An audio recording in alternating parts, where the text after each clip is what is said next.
Бид студид хасын хөлгүүд спорт менежмент компани буюу хасын хөлгүүд багийн гүйцэтгэх захирал төгөлдөртөө ярилцахад бэлэн болоод байна.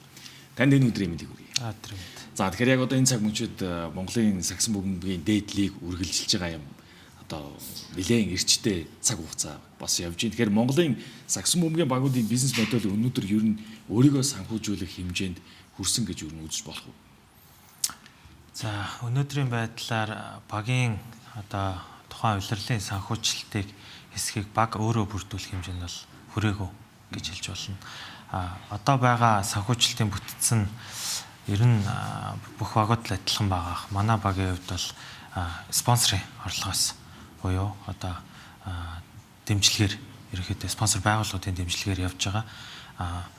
Одоо бусад гадны орнуудтай харьцуулахад юу гэдэг юм бэ? Гадны орнууд бол одоо шууд амжуулалтын орлогч гэдэг юм уу, эсвэл билетийн орлогч гэдэг юм уу, мерчийн орлогч гэдэг юм уу те.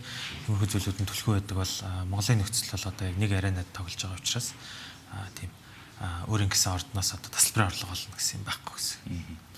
Ер нь одоо яг сагсан бөмбөгийн багийн жилийн дундаж төсөв ямар бүтцтэй байдаг вэ? За хамгийн их магадгүй одоо зардал цалин дээр ч гэдэг юм уу яг юун дээр илүү их гардаг вэ? За жилийн зардлын дийлэнх хэсэг нь мэдээж цалин дээр гарна. За нэг баг бол нэг 12-оос 15 тамирчинтай байгаа.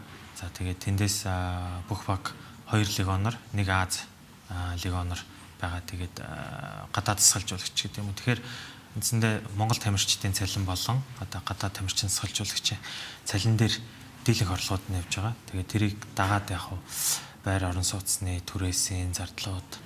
За тэгээ манай багийн хувьд бол ялангуяа нөгөө гадны хоёрлог давхар тоглож байгаа болохоор одоо гадагшаага аяллаа зардлууд гэж бас нэлээд гардаг. Одоо нэг үеийг бодоход ер нь бол сагсан бөмбөг сонирхчдын тоо Монголд бол харьцангуй их болсон. Ялангуяа залуучууд бол маш ихээр сонирхож хичээлж бас үздэг тийм. Тэгэхээр энэ үднээс яг үзэгчийн хувьд одоо ер нь тасалбарын орлого Монголын зах зээл аливаа багийн санхүүгийн доктортой байдал ер нь бодиттой хувь нэмэр оруулж чаддаг тийм цаг хугацаа ер нь ирсэн гэж үздэг.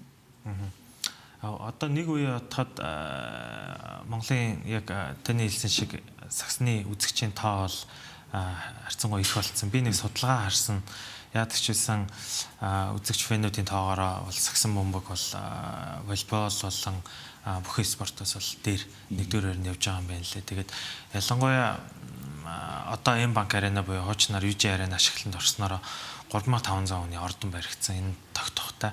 Эннээс хойш ер нь шууд дамжуулчдаар очиод үзэгчдэр сагс их өөрөө гоё юм үзүүштэй болсон. Тэгээд тэрнээс хамаарат бол үзэгчийн тоо бол их болсон. За мэдээж үзэгч их байснараа лиг маань өөрөө бол орлоготой болно. Тэгснээрээ бас багуудаа бол одоо шагналын сангаараа дамжуулж, буюу улиралд бас байр эзэлснээрээ дамжуулж бас билет орлогоос хуваалцдаг. Тэгэхээр бас их хэсэг нь мэдээж бол багийн санхуд бол хэрэгтэй. Шагналын сан гэснээс ер нь яг одоо энэ тухайн лиг дээдлигийн маань ер нь шагналын сан дээдл нь одоо авраг болсон тохиолдолд хэдийг авдаг юм бэ? Шагналын сан Монголын лигийн авраг бол 500 сая төгрөг байдаг. Хасын үлгүүд багийн спорт менежментийн стратеги ер нь богино дунд урт хугацаанд ямар зорилтууд дээр яг одоо төвлөрч ажиллаж байгаа? За манай мэдээж богино хугацааны зорилго бол энэ жил одоо 3 дараалж авраг авах буюу бас Монголын сагсан бөмбөгийн түүхэнд 3 дараалж авсан нэг л баг байдаг нь өөрөө хасын үлгүүд. Тэгэхээр энэ амжилтыг баттгах мөн 10 дахь удаага авраг авах мөн энэ жил оролцож байгаа одоо Зүүн Азийн Суперлиг болон Азийн аврагуудын лиг гэсэн хоёр тэмцээнд бас амжилт үзүүлэх гэсэн богино хугацааны зорилт байж байна. Дунд хугацаанд бол манай багийн тамирчид бол 20-с одоо 24 насны дандаа залуучууд байгаа. Дийлэнх нь одоо оюутнууд байгаа. Тэгэхээр залуу үе бэлтэн цаашдаа бол дунд хугацаанд бол энэ залуу үе бэлдээд тэгээд урттаа бид нэр ер нь Азийн давцанд Монгол улсаа одоо төлөөлсөн анхны тэмцээнд бол өмнөх хөлрөл оролцсон. Энэ жил 2 дахь удаа оролцож байна. Тэгэхээр цаашдаа бас энэ олон улсын лигүүдэд тийм хүчтэй байр суурь эзэлдэг клуб болохын төлөө хичээж байгаа. Тэгээд мөн одоо бас яг сагсан бөмбөгийн багаар зогсохгүй бас бусад спортын буюу одоо Европт бол том нөгөө спорт клубүүд эдгтэй олон багтай. Тэгэхээр тэр алсын хараар бол манай клуб чиглэж байгаа. Одоо бол ер нь энэ цаг үед нэг талаас юм бизнес модель болоод маш идэвхтэй хөгжиж байгаа шүү дээ. Тэгэхээр энэ утгаараа чинь хөрөнгө оруулагч нар сагсан бөмбөгийн багт одоо орос хөрөнгө оруулалт нь ROI-ийн талд эргийн одоо хөөгдөх төр цаг хугацаа ч гэдэг юм уу те ашиг авах хугацаа нь ер нь хэр урт байдаг. За би болохоор хөрөнгө оруулалтын өгөөжийг яг тухайн жилийн ашиг гэж бол яг сагсан бөмбөгийн спортоос харддаг. Ягаад тэгэхээр сагсан бөмбөгийн клубээс гарч байгаа үр дүн нь мөнгө гэхээсээ илүү нийгэмд үзүүлж байгаа эерэг нөлөө буюу олон нийтэд одоо эрүүл амьдралыг сурталчлах, эргээд одоо бас олон улсын тэмцээнд Монгол улсад төлөөлөд оролцоход бас хүмүүст бас энэ бахархлыг төрүүлэх, итгэл найдварыг төрүүлэх гэж боддог. Тэгэхээр эргээд энэ клубээс авах үнц нь хөрөнгө оруулагчдад болохоор яг багийн эзний хувьд бол магадгүй одоо хувьцааны үнц нь одоо хөлгүүд багийн одоо үнэлгээ одоо амжилт үзүүлэх тусам л ихсэж байгаа гэж найдаж байгаа. Ер нь сагсан бөмбөгийн бизнесийн үнцний гол их усур мэдээж фэнүүд үнж байдлыг эдийн засгийн үүднээс нь авч үзэх юм бол ер нь яаж харж болох вэ? Фэнүүдээ тэгээ одоо сагсан бөмбөгийн үнцний хувьд гэх юм уу та мэдээж бизнесийн үнцний хувьд гол их усур мэдээж фэнүүд үзэгчд болж байгаа шүү дээ тий. Тэгэхээр энэ утгаараа бол одоо эдийн засгийн үүднээс нь ер нь энэ үнж байдлыг яаж урамшуулж гэх юм уу эсвэл одоо дэмжиж хардаг вэ? Яг хоо сая багаараа Зүүн Азийн Суперлиг гээд тэмцээнүүдээр өөр улсын одоо том клубүүдээр явлаа. Тэгээ одоо тухайн одоо Японтой бид нар сая очиж тоглоход одоо эзэн одоо Toyota байдаг ч юм уу Солонгостой тоглоход ээлжиж байт юм уу те. Тэгээ тэр клуб болгон маань бас өөрсдөө гэсэн ордонтой facility та те. Жишээл өөр төвчний юмнууд багууд мэдээж байгаа юм л та. Тэгээд яг одоо манай багийн хувьд бол яг үнэн хөгжөөн дэмжигчид маш ихтэй. Одоо үнэн хөгжөөн дэмжигчдийн одоо fan group, Facebook group юу гэдэг. Тэгээд бидэд одоо мэдээж гадагшаа явах бүрдэл одоо туршлага судалж байгаа тийм клубын менежментийн хувьд бас фэнүүдээ яаж хандах вэ гэл.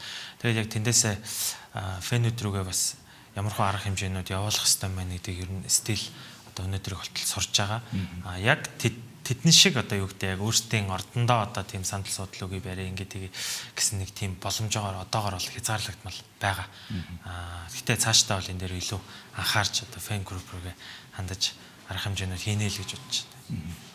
Мэдээж зарим талаас харахад бол тодорхой хэмжээний бас эрсдэлгүй одоо зүйл гэж бол байхгүй шүү дээ. Тэгэхээр яг сагсан бөмбөгийн спортын тал дээр бас бизнес утгаарч гэсэн ингээд харахад нөгөө талдаа эрсдлийн бас нэг бодит хүчин зүйл нь бол мэдээж тамирчны гэмтэл бэртэл зүйлсээр тооцогддог баг те. Тэгэхээр яг энэ тал дээр одоо жишээ нь тоглолтын гүйцэтгэлийн хувьд ч гэдэг юм уу те. Тамирчны гэмтэл бэртлийн одоо энэ эрсдлийг хаах тал дээр бууруулах тал дээр ер нь багийн хувьд яг ямар менежмент өөр авч ирэж байна. За манай багийн хувьд бол одоо нийт тамирчин дасгалжуулагч арын албатайгаа нийлээд бараг нэг 35-40 ажиллаж байна. За эндээс томоохон байр суурийг эзлэх нь манай яг эрүүл мэндийн баг байж байгаа. Тэгээд энэ дээр болохоор яг өөрөө чи асуусан шиг тамирчныг эхлээд бэртлээс хамгаалах буюу яг энэ тесрэлттэй спортод condition training байдаг. Бид нэр сэр булсаас Иван гэдэг condition trainer авсан. Энэ хүн нь болохоор жижиг булчин дээр л ажилладаг. Бусад спорттой харьцуулахад нөгөө фитнес өрөөнд сагсан бөмбөгийн тамирчдыг харахаар өөр дасгалууд хийдэг. Тэр нөгөө гэмтлийн үед одоо үеийг барьж өгч яадаг жижиг булчингууд ажилладаг. Тэрийгээ дагаад араас нь нөгөө халаалтын сайн хийлэгдэг, сонголтын сайн хийлэгдэг, physical therapist гэдэг юм уу. Ингээд medical team гэдэг манайх 3 хүнтэй байж байна. За мэдээж араас нь хамтарч ажилладаг эмнэлгүүд байж байна. Тэгэд мөн энэс хамгаалсан одоо нөгөө бэлтгэлийн одоо төлөвлөгөөнүүдээ хизээ амраах уу, хизээ яах уу, ямар витамин уух уу, ямар тэжээл дутагч юм гэдэг нь маш сайн анхаарч ажилладаг. За маш баярлалаа. Бид студид хөлгүүд спорт менежмент компани буюу Хасын хөлгүүд багийн гүйцэтгэх захирал төгөлдөртөө ярилцлаа.